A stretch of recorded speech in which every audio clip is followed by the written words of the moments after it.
Dear students, welcome back to the session of class 8th science subject. Students, today we will start our next chapter. This is sound of class 8th science subject.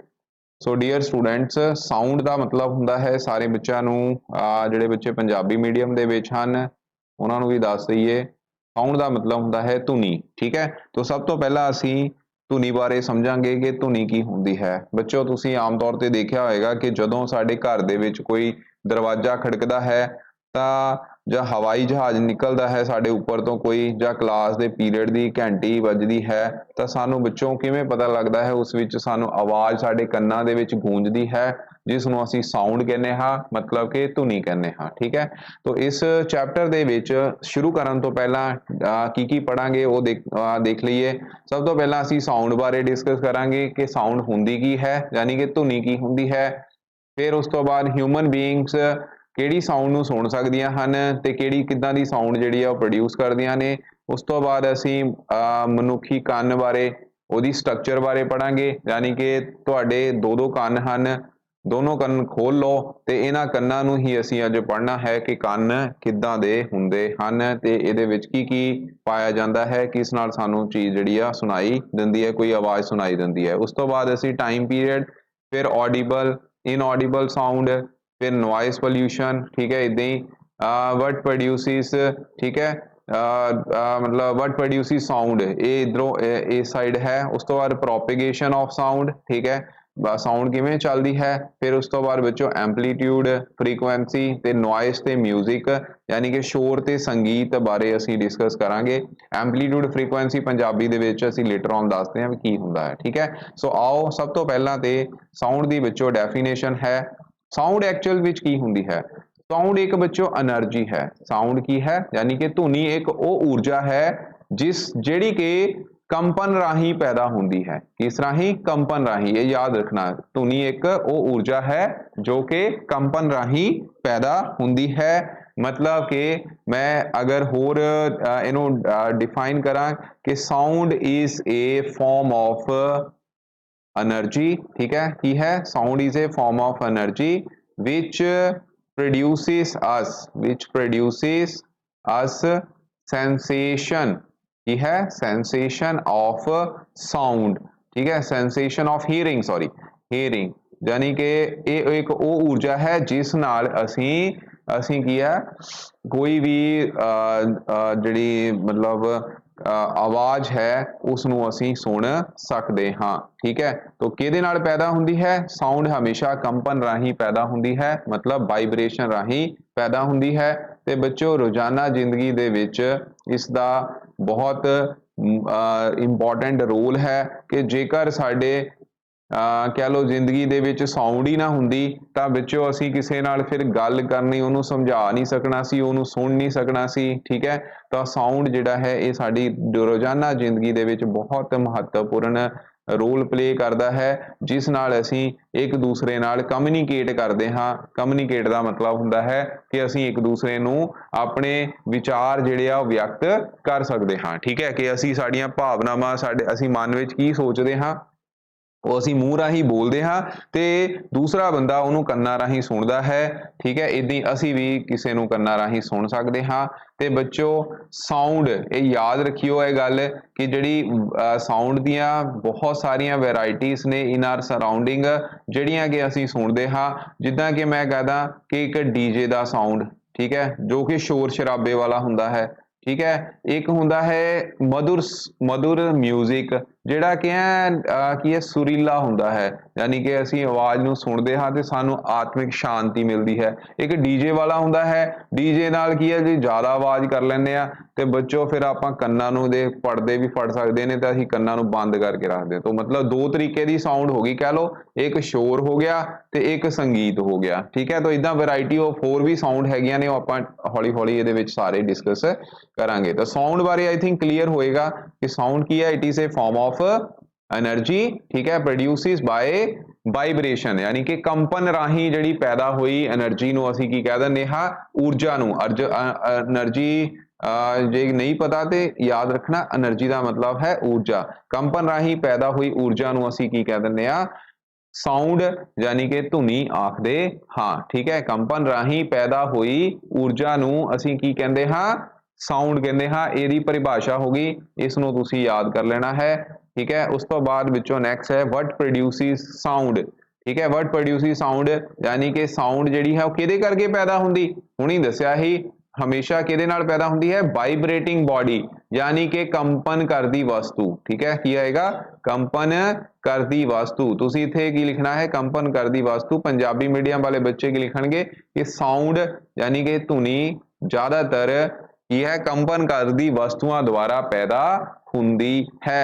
तो vibration की हुई, vibration एक तरह का बच्चों to and fro motion हुंदा, यानी कि अगे पिछे, ठीक है। टू एंड फ्रो का मतलब हुंदा है अगे पिछे मोशन हुंदा आ, बैक एंड फोर्थ, ठीक है। अगे पिछे मोशन हुंदा किहदा, किसी भी ऑब्जेक्ट का। ਜਦੋਂ भी स्कूल की घंटी बजती है तो वह वाइब्रेशन वाइब्रेट करती है, तो बच्चों जिहदे नाल फिर की है साउंड प्रोड्यूस हुंदी है। इदां ही बच्चों एक आ सिंपल जी एक्टिविटी है, ये तुसीं आम अपने घर दे विच भी कर सकते हो ਤੇ ਕੀਤੀ ਵੀ ਹੋਏਗੀ। ਜਦੋਂ ਪਿਆਰੇ ਵਿਦਿਆਰਥੀਓ ਅਸੀਂ ਕਿਸੇ ਵੀ ਸਾਡੇ ਕੋਲ ਬਾਕਸ ਹੈ, ਉਸ ਬਾਕਸ ਨੂੰ ਅਸੀਂ ਰਬੜ ਦੇ ਨਾਲ, ਰਬੜ ਬੈਂਡ ਦੇ ਨਾਲ, ਜਿਹੜੀ ਰਬੜ ਹੁੰਦੀ ਨਾ ਉਹਦੇ ਨਾਲ ਬੰਨ ਦਿੰਦੇ ਹਾਂ, ਤੇ ਜੇਕਰ ਉਹ ਰਬੜ ਨੂੰ ਇਦਾਂ ਚੱਕ ਕੇ ਪਲੱਗ ਕਰਕੇ ਆਪਾਂ ਛੱਡਦੇ ਹਾਂ ਤਾਂ ਉਹਦੇ ਵਿੱਚ ਵਾਈਬ੍ਰੇਸ਼ਨਸ ਇਦਾਂ ਅੱਗੇ ਪਿੱਛੇ ਪ੍ਰੋਡਿਊਸ ਹੁੰਦੀਆਂ ਨੇ। ਵਾਈਬ੍ਰੇਸ਼ਨ ਕੀ ਹੈ, ਕੰਪਨ, ਉਹਨਾਂ ਕੰਪਨ ਕਰਕੇ ਹੀ ਸਾਊਂਡ ਪ੍ਰੋਡਿਊਸ ਹੁੰਦੀ ਹੈ, ਠੀਕ ਹੈ। ਤੁਸੀਂ ਕਲਾਸ ਦੇ ਵਿੱਚ ਅਗਰ ਪ੍ਰੈਕਟੀਕਲ ਬਣਾਉਣਾ ਹੈ ਤਾਂ ਉਹਦੇ ਲਈ ਬੱਚੋ ਕੀ ਕਰਨਾ, ਉਹਦੇ ਲਈ ਇੱਕ ਆਪ ਵੀ ਬਣਾ ਸਕਦੇ ਹੋ, ਇਹਦੇ ਲਈ ਇੱਕ ਵੁਡਨ ਦਾ ਬਾਕਸ ਲੈ ਕੇ ਦੋ ਮੇਖਾਂ ਇਦਾਂ ਗੱਡ ਲੈਣੀਆਂ ਨੇ, ਠੀਕ ਹੈ, ਇਸ ਤਰੀਕੇ ਨਾਲ। ਉਸ ਤੋਂ ਬਾਅਦ ਇਹਦੇ ਨਾਲ ਇੱਕ ਲੋਹੇ ਦੀ ਤਾਰ ਜਾਂ ਰਬੜ ਦੀ ਤਾਰ ਜਾਂ ਕਹਿ ਲਓ ਜਿਹੜੀ ਰਬੜ ਹੁੰਦੀ ਹੈ ਆਮ ਹੇਅਰ ਬੈਂਡ ਵਾਲੀ, ਉਹ ਇੱਥੇ ਲਗਾ ਦੇਣੀ। ਤਾਂ ਤੁਸੀਂ ਉਹਨੂੰ ਜਦੋਂ ਪਲੱਗ ਕਰੋਗੇ, ਛੱਡੋਗੇ ਤਾਂ ਉਹਦੇ ਵਿੱਚ ਕੰਪਨ ਪੈਦਾ ਹੋਏਗਾ। ਉਹ ਕੰਪਨ ਕੀ ਪ੍ਰੋਡਿਊਸ ਕਰਦਾ ਹੈ, ਕੰਪਨ ਦਾ ਮਤਲਬ ਹੈ ਉੱਥੇ ਸਾਊਂਡ ਪ੍ਰੋਡਿਊਸ ਹੋਏਗੀ, ਠੀਕ ਹੈ। तो ये प्रैक्टिकल तुसी आम कर भी सकते हो, ठीक है। तो बच्चों करना जरूर। तो स्टूडेंट्स नैक्सट जिहड़ी टॉपिक है वो है म्यूजिकल इंस्ट्रूमेंट। म्यूजिकल इंस्ट्रूमेंट की है, ਤੁਹਾਨੂੰ ਪਤਾ जिन्ने भी म्यूजिकल इंस्ट्रूमेंट ਹਨ ਉਹ ਸਾਰੇ ਸਾਊਂਡ ਪ੍ਰੋਡਿਊਸ ਕਰਦੇ ਹਨ ਜਦੋਂ ਉਹਨਾਂ ਨੂੰ ਆਪਾਂ ਕੀ ਹੈ ਸਟਰਕ ਕਰਦੇ ਹਾਂ ਜਾਂ ਬੀਟ ਕਰਦੇ ਹਾਂ। ਉਹਦੇ ਵਿੱਚ ਬੈਲ ਆ ਜਾਂਦੀ ਹੈ, ਠੀਕ ਹੈ। ਇਹ ਗਤਮ ਦੇਖਿਆ ਹੋਣਾ ਤੁਸੀਂ, ਆਮ ਤੌਰ ਤੇ ਅਸੀਂ ਮਟਕਾ ਲੈ ਕੇ ਮਟਕੇ ਨੂੰ ਵੀ ਇਦਾਂ, ਠੀਕ ਹੈ, ਕਰਦੇ ਆ ਹੱਥਾਂ ਦੇ ਨਾਲ, ਸਾਊਂਡ ਪ੍ਰੋਡਿਊਸ ਹੁੰਦੀ ਹੈ ਜਦੋਂ ਉਹਦੇ ਤੇ ਮਾਰਦੇ ਆ, ਠੀਕ ਹੈ। ਇਦਾਂ ਹੀ ਮੰਜੀਰਾ ਇਹ ਹੁੰਦਾ ਹੈ ਬੱਚੋਂ, ਠੀਕ ਹੈ। ਇਹ ਆਮ ਤੌਰ ਤੇ ਬਾਜਿਆਂ ਵਾਲਿਆਂ ਕੋ ਜਾਂ ਕਹਿ ਲਓ ਮੰਦਰਾਂ ਦੇ ਵਿੱਚ, ਠੀਕ ਹੈ, ਇਹ ਹੁੰਦੇ ਹਨ। ਉਹ ਟਕ ਟਕ ਜ਼ੋਰ ਜ਼ੋਰ ਨਾਲ ਇਹ ਬੈਲ ਯਾਨੀ ਕਿ ਵੱਜਦੀ ਹੈ, ਠੀਕ ਹੈ। ਇਦਾਂ ਜਲ ਤਰੰਗਾ, ਆ ਬੜਾ ਇੰਪੋਰਟੈਂਟ ਹੈ, ਜਲ ਤਰੰਗਾ, ਪਾਣੀ ਦੀਆਂ ਤਰੰਗਾ। ਤੁਸੀਂ ਇੱਕ ਕੰਮ ਕਰਨਾ ਹੈ ਅੱਜ, ਇੱਕ 3 ਗਲਾਸ ਲੈ ਲੈਣੇ ਇਸ ਤਰੀਕੇ ਨਾਲ, ਠੀਕ ਹੈ, ਕੱਚ ਦੇ ਗਲਾਸ, ਓਕੇ। 3 ਇੱਕੋ ਜਿਹੇ ਸਾਈਜ਼ ਦੇ ਕੱਚ ਦੇ ਗਲਾਸ ਅੱਜ ਹੀ ਘਰ ਦੇ ਵਿੱਚ ਐਕਟੀਵਿਟੀ ਕਰਨੀ ਹੈ, ਸਕੂਲ ਵਿੱਚ ਤਾਂ ਤੁਸੀਂ ਕੀਤੀ ਹੋਏਗੀ। तो इस विच असी की करना है, अलग अलग कॉलम च पानी भर लेना है इस तरीके नाल, ठीक है। एक च पानी ज़्यादा, उतो घट, फिर उतो घट, ठीक है। फिर एक इदा 2 स्टिक लै लैनी है, ठीक है। 2 स्टिक जिद्दां अंकल ने लईआं होईआं। तो ये की है, ये स्टिक इहदे ते मार के देखना, तुसीं मार के देखना इत्थे किद्दां दी साउंड, 2 लै लो चाहे एक ही लै लो, एक ही स्टिक लै लैनी। तो एक स्टिक इहदे उपर इत्थे मारनी, किते काच दी ग्लास दे उपर, एक बार इत्ते मारनी, इत्थे देखनी किद्दां दी साउंड प्रोड्यूस हुंदी है, फिर इहदे विच, फिर इस तो बाद इहदे विच, ठीक है। तो ये बच्चों मैनूं जरूर लिखियो कॉमेंट बॉक्स विच कि पहला, दूसरा ते तीसरा इहदे विच किद्दां दी आवाज़ां प्रोड्यूस होईआं सी, ठीक है। ये जरूर दसना हैगा, ठीक है। तो वो म्यूजिकल इंस्ट्रूमेंट ही हुंदा है, उहदे बारे असीं अगे जाके डिस्कस करना है, पर फिलहाल तुसीं जरूर दसना। आ बच्चों तुहानूं क्वेश्चन हैगा पेपर दे विच कि किहड़े-किहड़े म्यूजिकल इंस्ट्रूमेंट है ते किहड़े-किहड़े उहदे वाइब्रेटिंग पार्ट्स हुंदे ने, ठीक है। तो तबला दे विच जिहड़ा है तुसीं देखिआ होणा, उहदे विच मैंब्रेन हुंदी है उपर वाली, ठीक है। तो इत्थे मारदे आ ते आवाज़ सुनाई दिंदी है, तो ये स्ट्रैच्ड मैंब्रेन यानी कि उपर वाली हिस्सा, ठीक है, वाला मैंब्रेन झिल्ली हुंदी उदां ते, ठीक है। ते वीना जिहड़ा हैगा, वीना की आ गिटार जी, ठीक है। तो इहदे विच तारां हुंदियां ने लगियां, तारां आवाज़ करदियां ने, पता है ना सारिआं नूं। फ्लूट विच की हुंदा, फ्लूट विचों जिन्हों आपां बांसुरी कह दिंदे आ, तो उह च ईयर कॉलम बने हुंदे ने, ठीक है। उस तो बाद सितार विच भी स्ट्रिंग हुंदी है, ठीक है। सितार सारिआं ने देखी होएगी इस तरीके नाल। सितार ते वीना दे विच फर्क हुंदा, ठीक है। ये देखो वीना हैगा, ये गिटार, ये सितार हैगी आ, ठीक है। उस तो बाद ड्रम की वड्डा ढोल जिहड़ा कह दिंदे, उहदे विच भी मैंब्रेन लगी हुंदी तबले वांग। ते गिटार इहदे विच बच्चों स्ट्रैच्ड ਸਟ੍ਰਿੰਗ ਜਿਹੜੀ ਹੈ ਗਿਟਾਰ ਦੇ ਵਿੱਚ ਲੱਗੀ ਹੁੰਦੀ ਹੈ। ਫਿਰ ਵਾਇਲਨ ਹੋ ਗਿਆ, ਉਹਦੇ ਵਿੱਚ ਸਟ੍ਰੈਚ ਸਟ੍ਰਿੰਗ ਹੁੰਦੀ ਹੈ, ਠੀਕ ਹੈ। ਇੱਦਾਂ ਹੀ ਹਾਰਮੋਨੀਅਮ ਦੇ ਵਿੱਚ ਇੱਦਾਂ ਈਅਰ ਕਾਲਮ ਹੁੰਦੇ ਨੇ, ਠੀਕ ਹੈ, ਜਿਹਦੇ ਨਾਲ ਸਾਊਂਡ ਪ੍ਰੋਡਿਊਸ ਹੁੰਦੀ ਹੈ। ਓਕੇ ਜੀ, ਸੋ ਇਹ ਮਿਊਜ਼ੀਕਲ ਇੰਸਟਰੂਮੈਂਟ ਹਨ, ਉਹਨਾਂ ਦੇ ਵਾਈਬ੍ਰੇਟਿੰਗ ਪਾਰਟ ਹਨ, ਇਹ ਸਾਰੇ ਬੱਚਿਆਂ ਨੂੰ ਪਤਾ ਹੋਣੇ ਚਾਹੀਦੇ ਨੇ। ਓਕੇ, ਉਸ ਤੋਂ ਬਾਅਦ ਨੈਕਸਟ ਹੈਗਾ ਸਾਊਂਡ ਪ੍ਰੋਡਿਊਸ ਬਾਈ ਹਿਊਮਨ। ਹਾਂਜੀ, ਹਿਊਮਨ ਦਾ ਮਤਲਬ ਕੀ ਹੈ? ਅਸੀਂ ਜਿਹੜੇ ਨੇ ਸਾਡੇ ਬੱਚੋਂ ਜਿਹੜੀ ਸਾਊਂਡ ਪ੍ਰੋਡਿਊਸ ਮੈਂ ਬੋਲ ਰਿਹਾ ਹਾਂ ਇਸ ਟਾਈਮ, ਠੀਕ ਹੈ, ਉਹ ਕਿੱਦਾਂ ਸਾਊਂਡ ਪ੍ਰੋਡਿਊਸ ਹੋ ਰਹੀ ਹੈ, ਉਹਦੇ ਲਈ ਬੱਚੋਂ ਸਾਡੇ ਅਗਰ ਅਸੀਂ ਆਪਣੇ ਸਰੀਰ ਦਾ ਐਗਜ਼ਾਮਿਨ ਕਰੀਏ ਤੇ ਸਾਡੀ ਬਾਡੀ ਦੇ ਵਿੱਚ ਇਹ ਵਾਲਾ ਜਿਹੜਾ ਪੋਰਸ਼ਨ ਹੈ ਇਹ ਸਾਊਂਡ ਪ੍ਰੋਡਿਊਸ ਕਰਦਾ ਹੈ, ਠੀਕ ਹੈ। ਓਕੇ, ਇਹਨੂੰ ਅਸੀਂ ਇਹਦੇ ਵਿੱਚ ਇੱਕ ਇਹ ਵਾਲਾ ਜਿਹੜਾ ਪੋਰਸ਼ਨ ਹੁੰਦਾ ਹੈ ਇਹਨੂੰ ਆਪਾਂ ਲੇਰਨੈਕਸ ਕਹਿੰਦੇ ਹਾਂ। ਲੇਰਨੈਕਸ ਦਾ ਮਤਲਬ ਹੁੰਦਾ ਹੈ ਵੌਇਸ ਬਾਕਸ, ਠੀਕ ਹੈ।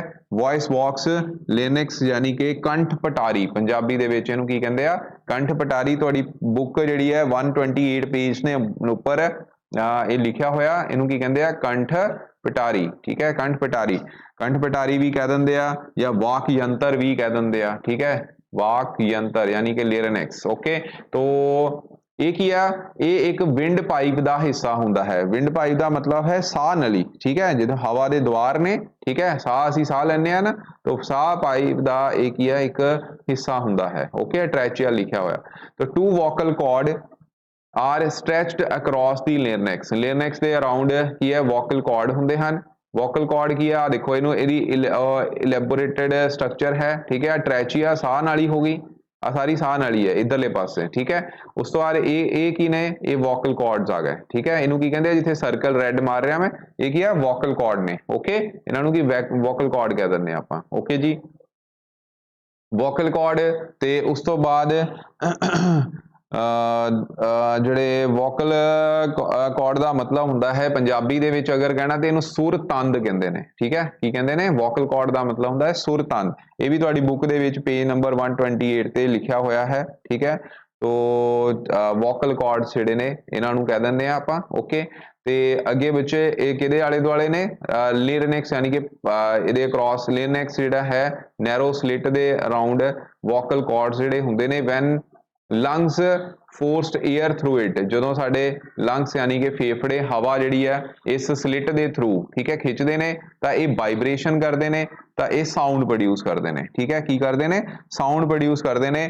ਓਕੇ, ਤਾਂ ਇਹਦੇ ਨਾਲ ਰਿਲੇਟਡ ਬੱਚੋ ਤੁਹਾਡੀ ਬੁੱਕ ਦੇ ਵਿੱਚ ਐਕਟੀਵਿਟੀ ਹੈ 10.3, ਇਹ ਅਸੀਂ ਜ਼ਰੂਰ ਕਰਨੀ ਹੈ, ਠੀਕ ਹੈ। ਇਹ ਆਮ ਤੌਰ ਤੇ ਤੁਸੀਂ ਕੀਤੀਆਂ ਵੀ ਹੋਏਗਾ। ਇਹ ਸਮਝਣ ਲਈ ਹੈ ਕਿ ਸਾਡੇ ਵੋਕਲ ਕੌਰਡ ਕਿਵੇਂ ਕੰਮ ਕਰਦੇ ਨੇ। ਉਸ ਲਈ ਤੁਸੀਂ ਕੀ ਕਰਨਾ? ਤੁਸੀਂ ਇਦਾਂ ਕਾਗਜ਼ ਦੀਆਂ ਦੋ ਪੱਟੀਆਂ ਲੈ ਲੈਣੀਆਂ, ਠੀਕ ਹੈ। ਇੱਕ ਪੱਟੀ ਲੈ ਲਈ ਬਣਾ ਲਈ, ਇੱਕ ਹੋਰ ਪੱਟੀ ਲੈ ਲਈ, ਦੋਨਾਂ ਨੂੰ ਕੀ ਕੀਤਾ? ਇੱਕ ਦੂਜੇ ਦੇ ਉੱਪਰ ਰੱਖ ਦਿੱਤਾ, ਠੀਕ ਹੈ। ਹੁਣ ਮੈਂ ਇਹਦੇ ਉੱਪਰ ਰੱਖੂੰਗਾ ਤਾਂ ਉਹ ਕੁਛ ਇਸ ਤਰੀਕੇ ਨਾਲ ਹੋਏਗੀ। ਓਕੇ, ਇੱਥੋਂ ਫੜ ਲੈਣਾ ਤੁਸੀਂ ਔਰ ਇੱਕ ਨੂੰ ਇੱਥੋਂ ਫੜ ਲੈਣਾ ਟਾਈਟ ਕਰਕੇ, ਫਿਰ ਇਹਦੇ ਵਿੱਚ ਇੱਥੋਂ ਹਵਾ ਮਾਰਨੀ ਹੈ, ਠੀਕ ਹੈ। ਹਵਾ ਮਾਰਨੀ, ਹਵਾ ਮਾਰਨ ਨਾਲ ਕੀ ਹੋਣਾ? ਉਹਦੇ ਵਿੱਚ ਫਲਾਵਟ ਪੈਦਾ ਹੋਣੀ। ਫਲਾਵਟ ਪੈਦਾ ਹੋਣਾ ਕੀ ਆ? ਉੱਥੇ ਸਾਊਂਡ ਪ੍ਰੋਡਿਊਸ ਹੋਣੀ, ਯਾਨੀ ਕਿ ਧੁਨੀ ਪੈਦਾ ਹੋਣੀ। ਤਾਂ ਇੱਦਾਂ ਹੀ ਸਾਡੇ ਵੋਕਲ ਕੌਰਡ ਆ, ਜਦੋਂ ਅਸੀਂ ਫੇਫੜਿਆਂ ਵਿੱਚੋਂ ਹਵਾ ਲੈਂਦੇ ਆ, ਠੀਕ ਹੈ, ਉਹ ਫੋਰਸ ਨਾਲ ਫੇਫੜਿਆਂ ਦੇ ਵਿੱਚ ਹਵਾ ਜਾਂਦੀ ਹੈ, ਠੀਕ ਹੈ। ਤਾਂ ਹਵਾ ਜਿਹੜੀ ਹੈ ਉਹ ਇਹ ਜਿਹੜੀ ਵੋਕਲ ਕੌਰਡਸ ਨੇ ਇਹ ਕੀ ਵਾਈਬ੍ਰੇਸ਼ਨ ਕਰਨੀਆਂ ਸ਼ੁਰੂ ਕਰ ਦਿੰਦੇ ਨੇ, ਜਿਹਦੇ ਨਾਲ ਧੁਨੀ ਪੈਦਾ ਹੁੰਦੀ ਹੈ, ਠੀਕ ਹੈ। ਤਾਂ ਇਹ ਵਿੱਚੋਂ ਯਾਦ ਰੱਖਿਓ ਜਿਹੜੇ ਵੋਕਲ ਕੌਰਡਸ ਨੇ, ਇਹ ਹੁਣ ਮੇਰੀ ਗੱਲ ਨੂੰ ਯਾਦ ਰੱਖਣਾ ਹੈ। ਵੋਕਲ ਕੌਰਡ ਜਿਹੜੇ ਨੇ ਇਹਨਾਂ ਦੀ ਲੰਬਾਈ ਲਗਭਗ 20 ਮਿਲੀਮੀਟਰ ਤੱਕ ਹੁੰਦੀ ਹੈ। ਕਿਹਨਾਂ ਵਿੱਚ? ਮਰਦਾਂ ਦੇ ਵਿੱਚ। ਮਰਦ ਮਤਲਬ ਕਿ ਜਿੰਨੇ ਵੀ ਮੇਲ ਹੁੰਦੇ ਨੇ, ਵੱਡੇ ਬੰਦੇ ਹੁੰਦੇ ਨੇ, ਠੀਕ ਹੈ। ਤੇ ਔਰਤਾਂ ਵਿੱਚ ਬੱਚੋ ਇਹ ਹੁੰਦੇ ਨੇ 15 ਮਿਲੀਮੀਟਰ ਤੱਕ, ਠੀਕ ਹੈ। 15 ਮਿਲੀਮੀਟਰ ਕਿਹਦੇ ਵਿੱਚ? ਔਰਤਾਂ ਦੇ ਵਿੱਚ। ਔਰਤਾਂ ਮਤਲਬ ਕਿਨੇ? ਔਰਤਾਂ ਕਿਹੜੀਆਂ ਹੋ ਗਈਆਂ? ਫੀਮੇਲ, ਠੀਕ ਹੈ। ਯਾਨੀ ਕਿ ਤੁਹਾਡੇ ਬੱਚਿਆਂ ਦੀਆਂ ਮੰਮੀਆਂ ਕਹਿ ਲਓ, ਇਹ ਫਾਦਰ ਕਹਿ ਲਓ ਆਪਣੇ, ਠੀਕ ਹੈ। ਓਕੇ, ਅਗਰ ਬੱਚੇ ਪੜ੍ਹ ਰਹੇ ਨੇ ਤਾਂ ਬੱਚਿਆਂ ਦੀਆਂ ਮੰਮੀਆਂ, ਉਹਨਾਂ ਦੇ ਵੋਕਲ ਕੌਰਡ ਕਿੰਨੇ ਆ? 15 ਮਿਲੀਮੀਟਰ। ਤੇ ਫਾਦਰ ਦੇ ਜਿਹੜੇ ਵੋਕਲ ਕੌਰਡ ਆ ਉਹ ਕਿੰਨੇ ਹਨ? 20 ਮਿਲੀਮੀਟਰ, ਯਾਨੀ ਕਿ ਸੁਰਤੰਦ ਆ ਸੁਰਤੰਦ, ਇਹਨਾਂ ਵਿੱਚ ਆ ਗੈਪ ਕਹਿ ਸਕਦੇ ਹੋ, ਠੀਕ ਹੈ। ਤੇ ਇਹਨਾਂ ਦੀ ਸੁਰਤੰਦਾਂ ਦੀ ਲੰਬਾਈ ਹੁੰਦੀ ਹੈ ਐਕਚੁਅਲ ਵਿੱਚ, ਠੀਕ ਹੈ। ਸੁਰਤੰਦਾਂ ਦੀ ਲੰਬਾਈ, ਇਹ ਸੁਰਤੰਦ ਹਨ ਆ ਜਿਹੜੇ ਆ ਤੁਹਾਨੂੰ ਦਿਖਾਈ ਦੇ ਰਹੇ ਨੇ, ਠੀਕ ਹੈ। ਤਾਂ ਹੁਣ ਤੁਸੀਂ ਆਮ ਤੌਰ ਤੇ ਦੇਖਿਆ ਹੋਣਾ। ਤੇ ਬਾਕੀ ਜੇ ਤੁਹਾਡੀ ਗੱਲ ਕਰੀਏ ਬੱਚੋ, ਅਸੀਂ ਤਾਂ ਰਹਿ ਹੀ ਗਏ ਸਰ, ਸਾਡੀ ਤਾਂ ਗੱਲ ਹੀ ਨਹੀਂ ਕੀਤੀ ਬੱਚਿਆਂ ਦੀ। ਤਾਂ ਬੱਚਿਆਂ ਦੇ ਸੁਰ ਤੰਦ ਵੀ ਛੋਟੇ ਹੀ ਹੁੰਦੇ ਨੇ, ਉਹ 15 ਤੋਂ ਘੱਟ ਹੀ ਹੁੰਦੇ ਨੇ, ਠੀਕ ਹੈ। 15 ਤੋਂ ਘੱਟ ਹੀ ਹੁੰਦੇ ਨੇ, ਚਾਹੇ ਬॉय ਹੋਵੇ ਚਾਹੇ ਗਰਲ ਹੋਵੇ, ਠੀਕ ਹੈ। ਤੇ ਆਮ ਤੌਰ ਤੇ ਹੁਣ ਤੁਸੀਂ ਆਪਣੀ ਆਵਾਜ਼ ਆਪਣੇ ਪਾਪਾ ਤੇ ਆਪਣੀ ਮੰਮੀ ਦੇ ਨਾਲ ਕੰਪੇਅਰ ਕਰੋ, ਤੁਹਾਡੀ ਆਵਾਜ਼ ਜਿਹੜੀ ਹੈ ਤੁਹਾਡੇ ਮੰਮੀ ਵਰਗੀ ਹੋਏਗੀ, ਤਿੱਖੀ, ਇੱਕਦਮ ਤਿੱਖੀ। ਮੰਮੀਆਂ ਦੀਆਂ ਆਵਾਜ਼ਾਂ ਕਿੱਦਾਂ ਦੀਆਂ ਹੁੰਦੀਆਂ? ਤਿੱਖੀਆਂ ਹੁੰਦੀਆਂ। ਉਹ ਮੰਮੀਆਂ ਮਤਲਬ ਬਹੁਤ ਚੀਕਦੀਆਂ ਨੇ, ਕਹਿੰਦੇ ਹੁੰਦੇ ਨਾ ਕਿ ਉਹ ਕੀ ਕਰਦੀਆਂ ਨੇ? ਚੀਕਦੀਆਂ ਨੇ, ਯਾਨੀ ਕਿ ਚੀਕਾਂ ਮਾਰਦੀਆਂ ਨੇ, ਹਨਾ। ਕਦੋਂ ਮਾਰਦੀਆਂ ਨੇ? ਜਦੋਂ ਤੁਸੀਂ ਪੜ੍ਹਦੇ ਨਹੀਂ ਹਨ, ਠੀਕ ਹੈ। ਤੇ ਪਾਪਾ ਜਿਹੜੇ ਨੇ ਉਹ ਢੋਲ ਵਾਂਗ ਹੁੰਦੇ ਨੇ, ਠੀਕ ਹੈ। ਕਿੱਦਾਂ ਹੁੰਦੇ ਨੇ? ਠੀਕ ਹੈ, ਕੀ ਹੁੰਦੇ ਨੇ? ਢੋਲ ਵਾਂਗ ਹੁੰਦੇ ਨੇ। ਕਿੱਦਾਂ ਹੁੰਦੇ ਨੇ? ਢੋਲ ਵਾਂਗ ਹੁੰਦੇ ਨੇ। ਢੋਲ ਵਾਂਗ ਮਤਲਬ ਕਿ ਆਵਾਜ਼ ਉੱਚੀ, ਤੇ ਮੰਮੀਆਂ ਦੀਆਂ ਆਵਾਜ਼ਾਂ ਸੀਟੀ ਵਾਂਗ ਪਤਲੀਆਂ, ਠੀਕ ਹੈ। ਯਾਨੀ ਕਿ ਬੱਚਿਆਂ ਦੀਆਂ ਆਵਾਜ਼ਾਂ ਵੀ ਇਦਾਂ ਹੁੰਦੀਆਂ ਨੇ, ਤਿੱਖੀਆਂ, ਇੱਕਦਮ ਸੀਟੀ ਵਰਗੀਆਂ, ਤਿੱਖੀਆਂ, ਠੀਕ ਹੈ। ਕਿਉਂ? ਉਹਦੇ ਵਿੱਚ ਹੁੰਦਾ ਕਿ ਵੋਕਲ ਕਾਰਡ ਜਿਹੜੇ ਨੇ ਉਹ ਕੀ ਹੈ? ਵੋਕਲ ਕਾਰਡ ਕੀ ਹੁੰਦੇ ਨੇ? ਛੋਟੇ, ਠੀਕ ਹੈ। ਔਰ ਜਿਹੜੇ ਮਰਦ ਹੁੰਦੇ ਨੇ ਉਹਨਾਂ ਦੇ ਵੋਕਲ ਕਾਰਡ ਕੀ ਹੁੰਦੇ ਨੇ? ਜ਼ਿਆਦਾ ਵੱਡੇ ਹੁੰਦੇ ਨੇ, ਠੀਕ ਹੈ। ਕੀ ਹੁੰਦੇ ਨੇ? ਵੱਡੇ ਹੁੰਦੇ ਨੇ। Okay, clear. ਉਸ ਤੋਂ ਬਾਅਦ ਨੈਕਸਟ ਹੈ ਹੁਣ ਪ੍ਰੋਪੇਗੇਸ਼ਨ ਆਫ ਸਾਊਂਡ। ਪ੍ਰੋਪੇਗੇਸ਼ਨ ਆਫ ਸਾਊਂਡ ਦਾ ਮਤਲਬ ਹੈ ਕਿ ਸਾਊਂਡ ਕਿਵੇਂ ਪ੍ਰੋਪੇਗੇਟ ਕਰਦੀ ਹੈ। ਪਹਿਲੀ ਗੱਲ ਬੱਚੋ, ਸਾਊਂਡ ਪ੍ਰੋਪੇਗੇਟ ਕਰਨ ਲਈ ਮੀਡੀਅਮ ਦੀ ਲੋੜ ਪੈਂਦੀ ਹੈ, ਠੀਕ ਹੈ। ਮਾਧਿਅਮ, ਇਹ ਯਾਦ ਰੱਖਣਾ। ਪ੍ਰੋਪੇਗੇਸ਼ਨ ਦਾ ਮਤਲਬ ਹੈ ਕਿ ਸਾਊਂਡ ਕਿਵੇਂ ਚੱਲਦੀ ਹੈ, ਤੋ ਇਹਦੇ ਲਈ ਕੀ ਕਾਹਦੀ ਜ਼ਰੂਰਤ ਪੈਂਦੀ ਹੈ? ਮਾਧਿਅਮ ਦੀ, ਠੀਕ ਹੈ। ਕਾਹਦੀ? ਮਾਧਿਅਮ ਦੀ। ਓਕੇ, ਤੋ ਸਾਊਂਡ ਪ੍ਰੋਪੇਗੇਟ ਕਰਨ ਲਈ ਕੀ ਚਾਹੀਦੀ ਹੈ? ਕੀ ਚਾਹੀਦਾ ਹੈ? ਮੀਡੀਅਮ ਚਾਹੀਦਾ ਹੈ, ਯਾਨੀ ਕਿ ਸਾਊਂਡ ਹਮੇਸ਼ਾ ਮਾਧਿਅਮ ਰਾਹੀਂ ਕੀ ਹੈ? ਚੱਲਦੀ ਹੈ। ਓਕੇ, ਸਾਊਂਡ ਟਰੈਵਲ ਕਰਨ ਲਈ ਕਿਹਦੇ ਵਿੱਚ ਸਾਊਂਡ ਟਰੈਵਲ ਹੋ ਸਕਦੀ ਹੈ? ਸੋਲਿਡ, ਸੋਲਿਡ ਮਤਲਬ ਠੋਸ, ਲਿਕੁਇਡ ਯਾਨੀ ਕਿ ਗੈਸਾਂ, ਠੀਕ ਹੈ। ਤੇ ਸੌਰੀ, ਲਿਕੁਇਡ ਮਤਲਬ ਕਿ ਤਰਲ, ਤੇ ਗੈਸਿਸ ਮਤਲਬ ਕਿ ਤੁਹਾਨੂੰ ਪਤਾ ਹੀ ਹੈ ਗੈਸਾਂ, ਠੀਕ ਹੈ। ਤਾਂ ਤਿੰਨਾਂ ਮੀਡੀਅਮ ਦੇ ਵਿੱਚ, ਯਾਨੀ ਕਿ ਕੋਈ ਵੀ ਇਦਾਂ ਦਾ ਮੀਡੀਅਮ ਨਹੀਂ ਹੈ ਜਿਹਦੇ ਵਿੱਚ ਸਾਊਂਡ ਪ੍ਰੋਡਿਊਸ ਨਹੀਂ ਹੁੰਦੀ ਜਾਂ ਟਰੈਵਲ ਨਹੀਂ ਕਰਦੀ। ਪ੍ਰੋਡਿਊਸ ਕਰਨਾ ਚਲੋ ਅਲੱਗ ਗੱਲ ਹੈ, ਟਰੈਵਲ ਨਹੀਂ ਕਰਦੀ, ਠੀਕ ਹੈ। ਪਰ ਸਾਊਂਡ ਵੈਕਿਊਮ ਦੇ ਵਿੱਚ, ਯਾਨੀ ਕਿ ਖਲਾ, ਕੀ ਹੁੰਦਾ ਹੈ? ਖਲਾ, ਖਲਾ ਦੇ ਵਿੱਚ ਸਾਊਂਡ ਟਰੈਵਲ ਨਹੀਂ ਕਰਦੀ ਹੈ, ਠੀਕ ਹੈ। ਮਤਲਬ ਕਿ ਅਗਰ ਮੈਂ ਜਿਸ ਰੂਮ ਵਿੱਚ ਬੈਠ ਕੇ ਇਸ ਟਾਈਮ ਤੁਸੀਂ ਪੜ੍ਹ ਰਹੇ ਹੋ, ਅਗਰ ਉਸ ਰੂਮ ਦੇ ਵਿੱਚੋਂ ਸਾਰੀ ਹਵਾ ਨੂੰ ਕੱਢ ਦਿੱਤਾ ਜਾਵੇ, ਸਾਰੀ ਹਵਾ ਨੂੰ ਕੱਢ ਦਿੱਤਾ ਜਾਵੇ, ਤਾਂ ਪਿਆਰੇ ਵਿਦਿਆਰਥੀਓ ਸਾਊਂਡ ਜਿਹੜੀ ਹੈ ਉਹ ਪ੍ਰੋਡਿਊਸ, ਭਾਵੇਂ ਤੁਸੀਂ ਉੱਥੇ ਢੋਲ ਵਜਾਈ ਜਾਓ, ਉਹ ਕੰਨਾਂ ਤੱਕ ਨਹੀਂ ਪਹੁੰਚੇਗਾ, ਕਿਉਂਕਿ ਉੱਥੇ ਮਾਧਿਅਮ ਨਹੀਂ ਹੈ, ਯਾਨੀ ਕਿ ਖਲਾ ਹੈ, ਕੋਈ ਹਵਾ ਨਹੀਂ ਹੈ, ਠੀਕ ਹੈ। ਇਸ ਕਰਕੇ ਸਾਊਂਡ ਨੂੰ ਟਰੈਵਲ ਕਰਨ ਲਈ ਕੀ ਚਾਹੀਦਾ ਹੈ? ਮਾਧਿਅਮ ਦੀ ਲੋੜ ਪੈਂਦੀ ਹੈ। ਮਾਧਿਅਮ ਤਿੰਨ ਤਰ੍ਹਾਂ ਦੇ ਹੁੰਦੇ ਹਨ, ਸੋਲਿਡ, ਲਿਕੁਇਡ ਤੇ ਗੈਸਿਸ, ਠੀਕ ਹੈ। ਤਾਂ ਸਾਊਂਡ ਠੋਸਾਂ ਵਿੱਚ ਵੀ ਟਰੈਵਲ ਹੋ ਸਕਦੀ ਹੈ, ਲਿਕੁਇਡ ਵਿੱਚ ਵੀ, ਯਾਨੀ ਕਿ ਤਰਲਾਂ ਵਿੱਚ ਵੀ, ਤੇ ਗੈਸਿਸ ਯਾਨੀ ਕਿ ਗੈਸਾਂ ਦੇ ਵਿੱਚ ਵੀ, ਤਿੰਨਾਂ ਦੇ ਵਿੱਚ। ਓਕੇ, ਕਲੀਅਰ, ਸਮਝ ਆ ਗਈ ਗੱਲ। ਤੋ ਤਿੰਨਾਂ ਦੇ ਵਿੱਚ, ਤਿੰਨੋਂ ਮੀਡੀਅਮ ਦੇ ਵਿੱਚ ਗੈਸ ਜਿਹੜੀ ਹੈ ਉਹ ਸੌਰੀ ਸਾਊਂਡ ਜਿਹੜੀ ਹੈ ਟਰੈਵਲ ਕਰ ਸਕਦੀ ਹੈ, ਬਟ ਵੈਕਿਊਮ ਦੇ ਵਿੱਚ ਯਾਨੀ ਕਿ ਖਲਾ ਦੇ ਵਿੱਚ ਇਹ ਸਾਊਂਡ ਪ੍ਰੋਡਿਊਸ ਨਹੀਂ ਹੁੰਦੀ ਹੈ, ਠੀਕ ਹੈ। ਤਾਂ sound travel through solid thread of A paper cup telephone, ਠੀਕ ਹੈ। ਤੇ ਅੱਗੇ ਹੈ ਵੇਲ ਲਿਸਨ। ਵੇਲ ਜਿਹੜਾ ਹੈਗਾ, ਇਹ ਵੇਲ ਜਿਹੜੀ ਹੈ ਬੱਚੋ, whale listen to reflected sound in a water to locate its prey. ਜਿਹੜੀਆਂ ਵੇਲ ਹੁੰਦੀਆਂ ਨੇ, ਵੇਲ ਸਮਝਦੇ ਹੋ? ਵੇਲ ਕੀ ਹੈ? ਵੇਲ ਯਾਨੀ ਕਿ ਪਾਣੀ ਦੇ ਵਿੱਚ ਜਿਹੜੀ ਵੇਲ ਹੁੰਦੀ ਹੈ, ਵੇਲ ਮੱਛੀ ਵਰਗੀ ਹੁੰਦੀ ਹੈ, ਵੱਡੀਆਂ, ਠੀਕ ਹੈ। ਤਾਂ ਉਹ ਕੀ ਹੈ? ਉਹ ਸਾਊਂਡ ਰਿਫਲੈਕਟਡ, ਯਾਨੀ ਕਿ ਰਿਫਲੈਕਟਡ ਸਾਊਂਡ ਨੂੰ ਸੁਣਦੀਆਂ ਨੇ ਪਾਣੀ ਦੇ ਵਿੱਚ, ਤਾਂ ਫਿਰ ਆਪਣਾ ਜੋ ਵੀ ਪ੍ਰੇ ਯਾਨੀ ਕਿ ਸ਼ਿਕਾਰ ਆ, ਉਹਨੂੰ ਸ਼ਿਕਾਰ ਨੂੰ ਲੋਕੇਟ ਕਰਨ ਲਈ ਉਹ ਯੂਜ਼ ਕਰਦੀਆਂ ਨੇ, ਠੀਕ ਹੈ। ਤੋ ਇਹੀ ਕਾਰਨ ਹੈ ਕਿ ਹਵਾ ਦੇ ਵਿੱਚ ਸਾਊਂਡ ਜਿਹੜੀ ਹੈ ਯਾਨੀ ਕਿ ਧੁਨੀ ਟਰੈਵਲ ਹੁੰਦੀ ਹੈ, ਤਾਂ ਕਰਕੇ ਉਹ ਕੀ ਆ ਸੁਣ ਸਕਦੇ ਹਨ, ਠੀਕ ਹੈ। ਤਾਂ ਸੋਲਿਡ ਕਿਹਦੇ ਵਿੱਚ ਟਰੈਵਲ ਕਰ ਸਕਦੀ ਹੈ? ਸੋਲਿਡ ਸਾਊਂਡ ਜਿਹੜੀ ਹੈ ਸੋਲਿਡ ਵਿੱਚ, ਲਿਕੁਇਡ ਵਿੱਚ ਤੇ ਗੈਸਿਸ ਦੇ ਵਿੱਚ, ਠੀਕ ਹੈ। ਤਾਂ ਧੁਨੀ ਤਿੰਨੋਂ ਮਾਧਿਅਮ ਦੇ ਵਿੱਚ ਟਰੈਵਲ ਕਰ ਸਕਦੀ ਹੈ, ਠੋਸਾਂ ਵਿੱਚ ਵੀ, ਤਰਲਾਂ ਵਿੱਚ ਵੀ ਤੇ ਗੈਸਾਂ ਦੇ ਵਿੱਚ ਵੀ। ਓਕੇ, ਹਿਊਮਨ ਈਅਰ ਅਗਲਾ ਟੌਪਿਕ ਹੋਏਗਾ। ਹਿਊਮਨ ਈਅਰ, ਹਿਊਮਨ ਈਅਰ ਦਾ ਮਤਲਬ ਹੈ, ਹੁਣ ਆਈ ਥਿੰਕ ਸਾਰਿਆਂ ਨੂੰ ਪਤਾ ਲੱਗ ਗਿਆ ਹੋਏਗਾ ਕਿ ਸਾਊਂਡ ਧੁਨੀ ਨੂੰ ਟਰੈਵਲ ਕਰਨ ਲਈ ਤਿੰਨੋਂ ਮਾਧਿਅਮ ਦੇ ਵਿੱਚ ਟਰੈਵਲ ਕਰ ਸਕਦੀ ਹੈ, ਠੋਸਾਂ ਵਿੱਚ ਵੀ, ਤਰਲਾਂ ਵਿੱਚ ਵੀ ਤੇ ਗੈਸਾਂ ਦੇ ਵਿੱਚ ਵੀ। ਪਰ ਕਿੱਥੇ ਨਹੀਂ ਕਰਦੀ ਹੈ? ਖਲਾ। ਖਲਾ ਕੀ ਹੁੰਦਾ ਹੈ? ਖਲਾ ਯਾਨੀ ਕਿ ਜਿੱਥੇ ਹਵਾ ਨਹੀਂ ਹੋਏਗੀ, ਠੀਕ ਹੈ। ਕਿ ਰੂਮ ਦੇ ਵਿੱਚੋਂ ਹਵਾ ਸਾਰੀ ਕੱਢਦੀ ਜਾਵੇ, ਭਾਵੇਂ ਸਾਰੇ ਬੱਚੇ ਜਿੰਨਾ ਮਰਜ਼ੀ ਸ਼ੋਰ ਮਚਾਉਣ, ਉਹ ਸਾਡੇ ਤੱਕ ਨਹੀਂ ਪਹੁੰਚੇਗਾ, ਠੀਕ ਹੈ। ਕਲੀਅਰ, ਕਿਉਂਕਿ ਮੀਡੀਅਮ ਹੀ ਨਹੀਂ ਹੈ ਉਸ ਕਮਰੇ ਦੇ ਵਿੱਚ, ਇੱਕ ਦੂਸਰੇ ਨੂੰ ਨਹੀਂ ਸੁਣੇਗਾ, ਠੀਕ ਹੈ, ਜਿੱਥੇ ਤੁਸੀਂ ਬੈਠੇ ਹੋਵੋਗੇ, ਜੇਕਰ ਉੱਥੇ ਖਲਾ ਹੈ। ਨੈਕਸਟ ਹਿਊਮਨ ਈਅਰ ਹੈ। ਹਿਊਮਨ ਈਅਰ ਜਿਹੜੀ ਹੈ ਇਹ ਕੀ ਹਿਊਮਨ ਈਅਰ ਦੀ ਸਟਰਕਚਰ ਹੈ ਬੱਚੋ, ਠੀਕ ਹੈ, ਯਾਨੀ ਕਿ ਮਨੁੱਖੀ ਕੰਨ, ਕਿ ਅਸੀਂ ਸਾਊਂਡ ਨੂੰ ਕਿਵੇਂ ਸੁਣਦੇ ਹਾਂ ਬੱਚਿਓ, ਜਦੋਂ ਸਾਡੇ ਧੁਨੀ ਸਾਡੇ ਕੰਨ ਵਿੱਚ ਐਂਟਰ ਕਰਦੀ ਹੈ ਤਾਂ ਉਹਦੇ ਲਈ ਤੁਹਾਨੂੰ ਪਤਾ ਹੋਏਗਾ ਇਹ ਕੰਨ ਦਾ ਇਹ ਵਾਲਾ ਜਿਹੜਾ ਬਾਹਰ ਵਾਲਾ ਪੋਰਸ਼ਨ ਹੁੰਦਾ ਹੈ ਇਸ ਨੂੰ ਅਸੀਂ ਪਿਨਾ ਕਹਿੰਦੇ ਹਾਂ। ਠੀਕ ਹੈ, ਕੀ ਆਖਦੇ ਹਾਂ? ਪਿਨਾ। ਯਾਦ ਰੱਖਣਾ ਇਹਨੂੰ ਕੀ ਆਖਦੇ ਹਨ? ਪਿਨਾ ਆਖਦੇ ਹਾਂ। ਠੀਕ ਹੈ, ਤਾਂ ਇਹਦੇ ਰਾਹੀਂ ਇਹ ਟਨਲ ਹੈ, ਟਨਲ ਦਾ ਮਤਲਬ ਸੁਰੰਗ। ਠੀਕ ਹੈ, ਅੰਦਰ ਤੱਕ ਸੁਰੰਗ ਹੁੰਦੀ ਹੈ। ਠੀਕ ਹੈ, ਸੁਰੰਗ ਤੋਂ ਬਾਅਦ ਜਿਹੜਾ ਪਹਿਲਾ ਪੋਰਸ਼ਨ ਆਉਂਦਾ ਹੈ ਸੁਰੰਗ ਦੇ ਵਿੱਚ, ਸਭ ਤੋਂ ਪਹਿਲਾ ਜਿਹੜਾ ਪੋਰਸ਼ਨ ਹੈ ਇਸ ਨੂੰ ਅਸੀਂ ਈਅਰ ਡਰਮ ਆਖਦੇ ਹਾਂ। ਕੀ ਆਖਦੇ ਹਾਂ? Year drum. ਈਅਰ ਡਰਮ ਦਾ ਮਤਲਬ ਹੈ ਕੰਨ ਦਾ ਪਰਦਾ। ਠੀਕ ਹੈ, ਕੀ ਹੁੰਦਾ ਹੈ? ਕੰਨ ਦਾ ਪਰਦਾ। ਤਾਂ ਪਿਨਾ ਸਮਝ ਗਏ? ਇਹ ਪੇਜ ਨੰਬਰ 137 ਦੇ ਉੱਪਰ ਹੈ। ਠੀਕ ਹੈ, ਬੁੱਕ ਦੇ ਵਿੱਚ ਪਿਨਾ। ਪਿਨਾ ਜਿਹੜਾ ਹੈ ਇਹ ਕੀ ਹੈ ਬੱਚੋ? ਬਾਹਰ ਵਾਲਾ ਪੋਰਸ਼ਨ, ਬਾਹਰੀ ਕੰਨ ਦਾ ਹਿੱਸਾ। ਠੀਕ ਹੈ, ਜਿਹਨੂੰ ਅਸੀਂ ਹੱਥ ਨਾਲ ਵੀ ਮਹਿਸੂਸ ਕਰ ਸਕਦੇ ਹਾਂ। ਉਸ ਤੋਂ ਬਾਅਦ ਅੱਗੇ ਕੀ ਆ ਗਿਆ? ਅੱਗੇ ਬੱਚੋ ਇੱਕ ਟਨਲ ਆ ਗਈ। ਠੀਕ ਹੈ, ਟਨਲ ਤੋਂ ਬਾਅਦ ਇੱਕ ਸਟ੍ਰੈਚਡ ਮੈਂਬਰੇਨ ਹੈ। ਇੱਥੇ ਮੈਂਬਰੇਨ ਦਾ ਕੰਮ ਜਿਹਨੂੰ ਆਪਾਂ ਈਅਰ ਡਰਮ ਕਹਿੰਦੇ ਹਾਂ, ਯਾਨੀ ਕਿ ਕੰਨ ਦਾ ਪਰਦਾ। ਠੀਕ ਹੈ, ਕੰਨ ਦਾ ਕੀ ਹੈ? ਪਰਦਾ ਹੈ। ਪਰਦੇ ਤੋਂ ਬਾਅਦ ਅਗਲਾ ਇਹ ਬੱਚੋ ਜਿਹੜਾ ਪੋਰਸ਼ਨ ਹੈ ਇਹਨੂੰ ਆਪਾਂ ਮਿਡਲ ਈਅਰ ਆਖਦੇ ਹਾਂ। ਠੀਕ ਹੈ, ਕੀ ਆਖਦੇ ਹਾਂ? ਮਿਡਲ ਈਅਰ ਯਾਨੀ ਕਿ ਵਿਚਲਾ ਕੰਨ। ਠੀਕ ਹੈ, ਕੀ ਹੁੰਦਾ ਹੈ? ਵਿਚਲਾ ਕੰਨ ਹੁੰਦਾ ਹੈ। ਉਸ ਤੋਂ ਬਾਅਦ ਅੱਗੇ ਫਰਦਰ ਬੱਚੋ ਇਹ ਸਾਡਾ ਕੰਨ ਦਾ ਅੰਦਰਲਾ ਪੋਰਸ਼ਨ ਹੈ। ਠੀਕ ਹੈ, ਔਰ ਇਹ ਹੈ ਬੱਚੋ ਇੱਕ ਟਿਊਬ ਨਲੀ। ਠੀਕ ਹੈ, ਜਿਹੜੀ ਕਿ ਅੱਗੇ ਇਦਾਂ ਚੱਲਦੀ ਪਈ ਹੈ। ਠੀਕ ਹੈ ਜੀ, ਅੰਦਰਲਾ ਕੰਨ ਸਮਝ ਗਏ? ਠੀਕ ਹੈ, ਤੋ ਆ ਜਿਹੜਾ ਸਰਕੂਲਰ ਪੋਰਸ਼ਨ ਹੈ ਇਹਨੂੰ ਬੱਚੋ ਕੋਕਲੀਆ ਕਹਿੰਦੇ ਹਨ। ਠੀਕ ਹੈ, ਅਗਰ ਲਿਖਣਾ ਹੈ ਤਾਂ ਇੱਥੇ ਕੋਕਲੀਆ, ਇਹਨੂੰ ਕੋਕਲੀਆ ਕਹਿੰਦੇ ਨੇ। Okay, clear?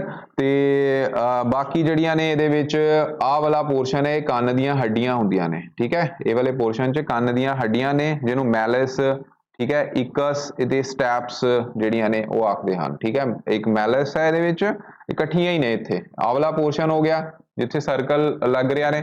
ਠੀਕ ਹੈ, ਉਸ ਤੋਂ ਬਾਅਦ ਇਹ ਸਾਰੇ ਪੋਰਸ਼ਨ ਦੇ ਵਿੱਚ ਕੰਨ ਦੀਆਂ ਹੱਡੀਆਂ ਹੁੰਦੀਆਂ ਨੇ, ਮੈਲਿਸ, ਇਕਸ, ਸਟੈਪਸ। ਠੀਕ ਹੈ, ਕੰਨ ਦੀਆਂ ਹੱਡੀਆਂ ਨੇ। ਉਸ ਤੋਂ ਬਾਅਦ ਇਹ ਜਿਹੜਾ ਅੰਦਰਲਾ ਪੋਰਸ਼ਨ ਹੈ, ਚਲੋ ਇਹ ਵੀ ਤੁਹਾਨੂੰ ਹੁਣ ਪਤਾ ਲੱਗ ਗਿਆ। ਠੀਕ ਹੈ, ਇਹ ਅੰਦਰਲਾ ਪੋਰਸ਼ਨ ਇਹਦੇ ਵਿੱਚ ਆ ਜਾਂਦਾ ਹੈ। ਹੁਣ ਹੁੰਦਾ ਕੀ ਹੈ, ਜਦੋਂ ਕੈਨਲ ਦੇ ਥਰੂ ਜਦੋਂ ਵੀ ਈਅਰ ਡਰਮ ਦੇ ਉੱਪਰ ਕੋਈ ਸਾਊਂਡ ਵੱਜਦੀ ਹੈ, ਠੀਕ ਹੈ, ਤਾਂ ਈਅਰ ਡਰਮ ਜਿਹੜਾ ਹੈ ਉਹ ਵਾਈਬ੍ਰੇਸ਼ਨ ਨੂੰ, ਈਅਰ ਡਰਮ ਸਮਝਦੇ ਹੋ ਇਹ ਵਾਲਾ? ਠੀਕ ਹੈ, ਈਅਰ ਡਰਮ ਤੇ ਕੀ ਹੋਇਆ? ਹੁਣ ਡਰਮ ਹੈ, ਡਰਮ ਦੇ ਉੱਪਰ ਸਾਊਂਡ ਵੱਜੀ। ਠੀਕ ਹੈ, ਡਰਮ ਕੀ ਕੀਤਾ? ਵਾਈਬ੍ਰੇਟ ਕੀਤਾ। ਵਾਈਬ੍ਰੇਸ਼ਨ ਹੋਣ ਨਾਲ ਕੀ ਹੈ? ਉਹ ਅੱਗੇ ਉਹਦਾ ਸਿਗਨਲ ਪਹੁੰਚਾ ਕਿੱਥੇ? ਇਨਰ ਪਾਰਟ ਦੇ ਵਿੱਚ, ਅੰਦਰਲੇ ਅੰਦਰੂਨੀ ਪਾਰਟ ਦੇ ਵਿੱਚ। ਫਿਰ ਉਹ ਸਿਗਨਲ ਜਿਹੜਾ ਹੈ ਆਪਟੀਕਲ ਨਰਵ ਰਾਹੀਂ, ਠੀਕ ਹੈ, ਆਪਟੀਕਲ ਨਰਵ ਰਾਹੀਂ, ਇਹਦੇ ਰਾਹੀਂ ਬ੍ਰੇਨ ਤੱਕ ਪਹੁੰਚਦਾ ਹੈ। ਕਿਹਦੇ ਤੱਕ ਪਹੁੰਚਦਾ ਹੈ? ਬ੍ਰੇਨ ਤੱਕ।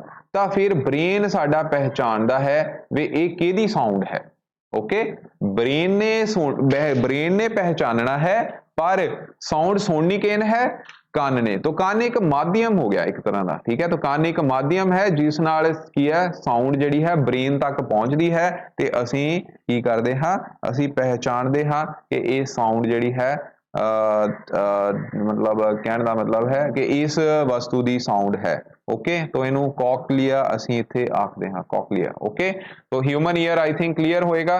ਸਟਰਕਚਰ ਆਫ ਹਿਊਮਨ ਈਅਰ ਹੁਣ ਤੁਹਾਨੂੰ ਕਲੀਅਰ ਹੋ ਹੀ ਗਏ। ਆ ਮੈਲਸ ਆ ਗਿਆ ਨਾ, ਮੈਲਸ, ਇਨਕਸ ਤੇ ਸਟੈਪਸ। ਠੀਕ ਹੈ, ਇਹ ਛੋਟੀਆਂ ਹੱਡੀਆਂ ਨੇ, ਮੈਲਸ। ਠੀਕ ਹੈ, ਅੱਗੇ ਇਨਕਸ ਤੇ ਸਟੈਪਸ। ਓਕੇ, तो ਆਊਟਰ ਈਅਰ, ਠੀਕ ਹੈ, ਬੋਨ, ਲਿਟਲ ਨਰਵਸ ਤੇ ਆ ਜਿਹੜੀਆਂ ਨੇ ਨਰਵ ਫਾਈਬਰਸ ਨੇ ਜਿਹੜੇ ਕਿ ਬ੍ਰੇਨ ਤੱਕ ਪਹੁੰਚਦੀਆਂ ਨੇ। ਠੀਕ ਹੈ, ਆ ਬ੍ਰੇਨਸ ਫਾਈਬਰ ਨੇ ਉੱਪਰ ਵਾਲੀਆਂ। ਓਕੇ, ਨੀਚੇ ਵਾਲੀਆਂ ਨਹੀਂ, ਉੱਪਰ ਵਾਲੀਆਂ। ਤੇ ਈਅਰ ਡਰਮ ਪਤਾ ਲੱਗ ਹੀ ਗਿਆ। ਤਾਂ ਇਹਦਾ ਮਤਲਬ ਕੀ ਹੈ ਕਿ ਈਅਰ ਡਰਮ, ਇੱਥੇ ਡਰਮ ਜਿਹੜਾ ਹੈ ਕੰਨ ਦਾ ਪਰਦਾ, ਇਹੀ ਸਾਊਂਡ ਨੂੰ ਕੀ ਹੈ ਅੱਗੇ ਇਹਦੇ ਤੇ ਜਦੋਂ ਸਾਊਂਡ ਪੈਂਦੀ ਹੈ ਤਾਂ ਵਾਈਬ੍ਰੇਸ਼ਨ ਹੁੰਦੀਆਂ ਨੇ। ਠੀਕ ਹੈ, ਤਾਂ ਈਅਰ ਡਰਮ ਕਦੀ ਵੀ ਕੰਨ ਨੂੰ ਸਾਫ਼ ਕਰਨ ਲੱਗੇ ਕਾਟਨ ਜਾਂ ਕੋਈ ਵੀ ਇਦਾਂ ਦੀ ਨੁਕੀਲੀ ਚੀਜ਼ ਨਹੀਂ ਪਾਣੀ ਚਾਹੀਦੀ। ਅਗਰ ਇਹ ਫਟ ਗਿਆ ਨਾ ਕੰਨ ਦਾ ਪਰਦਾ ਤੇ ਤੁਸੀਂ ਬੱਚੋ ਫਿਰ ਕਹਿ ਲਓ ਪਾਟੇ ਸਪੀਕਰ ਵਾਂਗੂ ਤੁਹਾਡੇ ਤੱਕ ਆਵਾਜ਼ ਤੁਹਾਡੇ ਕੰਨਾਂ ਬ੍ਰੇਨ ਤੱਕ ਪਹੁੰਚਣੀ ਬੜੀ ਪ੍ਰੋਬਲਮ ਹੋ ਜਾਂਦੀ ਫਿਰ। ਠੀਕ ਹੈ, ਚਲੋ ਉਹ ਤਾਂ ਹਾਸੇ ਮਜ਼ਾਕ ਵਾਲੀ ਗੱਲ ਹੋ ਗਈ। ਮਤਲਬ ਇਹਦੇ ਵਿੱਚ ਈਅਰ ਡਰਮ ਤੇ ਕਦੀ ਵੀ ਕੋਈ ਇਦਾਂ ਦੀ ਚੀਜ਼ ਨੁਕੀਲੀ ਚੀਜ਼ ਨਹੀਂ ਮਾਰਨੀ ਚਾਹੀਦੀ। ਠੀਕ ਹੈ, ਬਿਨਾਂ ਸਮਝ ਆ ਗਿਆ? ਬਿਨਾਂ ਬਾਹਰ ਵਾਲਾ ਪੋਰਸ਼ਨ। ਠੀਕ ਹੈ, ਹੱਡੀਆਂ ਅੰਦਰ ਆ ਗਈਆਂ। ਹੱਡੀਆਂ ਕਿਹੜੀਆਂ? ਮੈਲਸ, ਇਨਕਸ ਤੇ ਸਟੈਪਸ। ਠੀਕ ਹੈ, ਇਹ ਇਨਰ ਬੋਨਸ ਹੁੰਦੀਆਂ ਨੇ। ਓਕੇ, ਉਸ ਤੋਂ ਬਾਅਦ ਨੈਕਸਟ ਜਿਹੜਾ ਹੈਗਾ ਸਾਊਂਡ, ਈਅਰ ਡਰਮ ਜਿਹੜਾ ਹੈ ਸਾਊਂਡ ਦੀਆਂ ਵਾਈਬ੍ਰੇਸ਼ਨ ਕਰਕੇ ਉਹਨੂੰ ਬ੍ਰੇਨ ਤੱਕ ਪਹੁੰਚਾਉਂਦਾ ਹੈ। ਠੀਕ ਹੈ, ਕੋਕਲੀਆ ਇੱਥੇ ਹੈਗਾ। ਠੀਕ ਹੈ, क्लियर।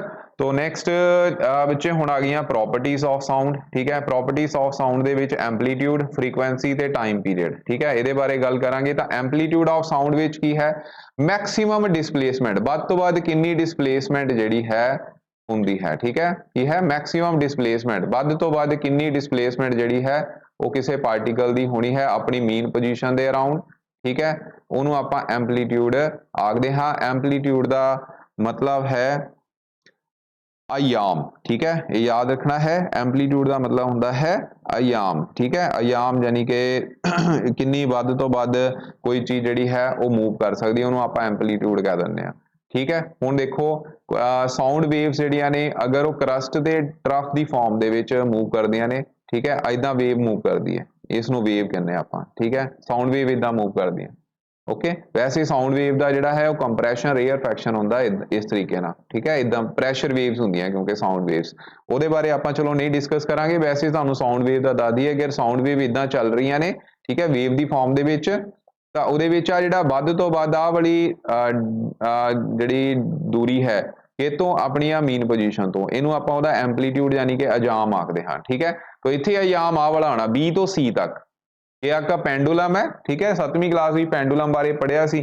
पेंडुलम का आयाम जिहड़ा हैगा एंपलीट्यूड देखिया सी कि अगर आपां पेंडुलम नूं इदां दूर तक खिंचदे आ ते उस तो बाद ये इहदा एंपलीट्यूड है, उस तो बाद वो की अगे नूं जांदा है, इदां ही हुंदा कि नहीं, ठीक है। तो एक टाइम दे विच वो कितनियां वाइब्रेशन जी कितनियां ऑसीलेशन करदा है, ठीक है। एक टाइम दे विच उहनूं आपां की कह दिंदे सी फ्रीकुएंसी नाल मेयर करदे सी। तो एंपलीट्यूड एक्चुअल विच की है, एंपलीट्यूड हुंदी है वध तो वध किसी साउंड ने कितनी डिसप्लेसमेंट करनी है, इत्थे तक भी जा सकदी, ठीक है। जो झूला झूलते हैं झूला पिछे नूं भी उन्ना ही जाता, अगे नूं भी उन्ना ही जाता, फिर हौली हौली घटदा है, इदां ही हुंदा है ना, ठीक है। तो मैक्सीमम वो कित्थे तक जा रहा वो की है, उहदा आयाम है, ठीक है। वो साउंड वेव का इत्थे अगर वेव नाल कंपेयर करते हैं तो साउंड वेव का की हो गया आयाम, ओके, जिहनूं आपां मीटर दे विच मेयर करते हाँ। क्रस्ट ट्रफ चलो तुहानूं पता होवे, बस उपर वाली इहनूं क्रस्ट कहंदे ने, थल्ले वाले नूं ट्रफ कहंदे ने, इहदे बारे नहीं आपां करना। फ्रीकुएंसी की हुई, फ्रीकुएंसी का मतलब हुंदा है फ्रीकुएंसी, फ्रीकुएंसी नूं पंजाबी दे विच प्यारे विद्यार्थियों, तो बच्चों फ्रीकुएंसी नूं आखदे हन आवृत्ति, ठीक है। की कहंदे ने आवृत्ति, ओके। तो आवृत्ति जिहड़ी है वो फाइंड आउट करन दा तुहानूं फार्मूला याद ही होएगा, किन्ने साइकिल बने यानी कि किन्नी वार वेव्स जिहड़ियां मूव कीतियां एक टाइम दे विच, गिवन टाइम दे विच, उहनूं आपां फ्रीकुएंसी कह दिंदे आ, जिस दे यूनिट हुंदे ने हर्ट्स, याद रखना, या फिर प्रति सैकेंड, ठीक है। प्रति सैकेंड यानी कि पर सैकेंड, ਜਾਂ फिर की होंगे ने हर्ट्स होंगे ने यूनिट, ओके। तो प्यारे विद्यार्थियों टाइम पीरियड की होएगा, टाइम पीरियड के ऑसीलेशन पूरी करने लई कितना टाइम लगा, ਜਾਂ कह लो एक ऑसीलेशन, हुण ऑसीलेशन किदां देखो, इत्थों अगर वेव मूव करती है इत्थे तक गई, ਇਹਦਾ एंपलीट्यूड हो गया, इस तो बाद मीन पोजीशन राउंड इधर चल गई, इस तो दोबारा ये वापस इत्थे चल गई, ठीक है। तो ये की हो गया, ये ਇਹਦਾ ਵਿੱਚੋਂ की आ टाइम पीरियड होएगा जिहड़ा कि एक सैकेंड आपां मानते कि यूनिट जिहड़े ने वो सैकेंड दे विच हुंदे ने, ठीक है। तो टाइम पीरियड कितना भी हो सकता है, वो डिपेंड करता है कि कितना एंपलीट्यूड है। तो time period taken to complete the one oscillation, एक ऑसीलेशन कंप्लीट करने लई टाइम लगा, उन्होंने आपां उहदा साउंड वेव दा टाइम पीरियड कह दिंदे हैं। अगला टॉपिक है बच्चों लाउडनेस। लाउडनेस का मतलब हुंदा है प्रबलता, ठीक है। की हुंदा है प्रबलता, प्रबलता किहदी साउंड दी, पिच, पिच का मतलब पिच ही लिखना है, ठीक है। तो ये हुण बड़े इंपॉर्टेंट फैक्टर्स ने जिहड़ियां कि विशेषतावां, इस तो बाद टिंबर आना एक, ठीक है, टिंबर, टिंबर TIMBRE, ठीक है, टिंबर। तो लाउडनेस की है, लाउडनेस बच्चों याद रखियो ये एंपलीट्यूड ते डिपेंड करती है, जिन्ना एंपलीट्यूड ज़्यादा होएगा उन्ना। तो डियर स्टूडेंट्स इस तरह करते हाँ, अगला जिहड़ा ये टॉपिक है loudness and pitch of sound, ये असीं नैक्सट टाइम कर लांगे। तो इन्ना तुसीं हुण सारा जिहड़ा टाइम पीरियड तक इहनूं पहलां पढ़ लेना है। Thank you very much.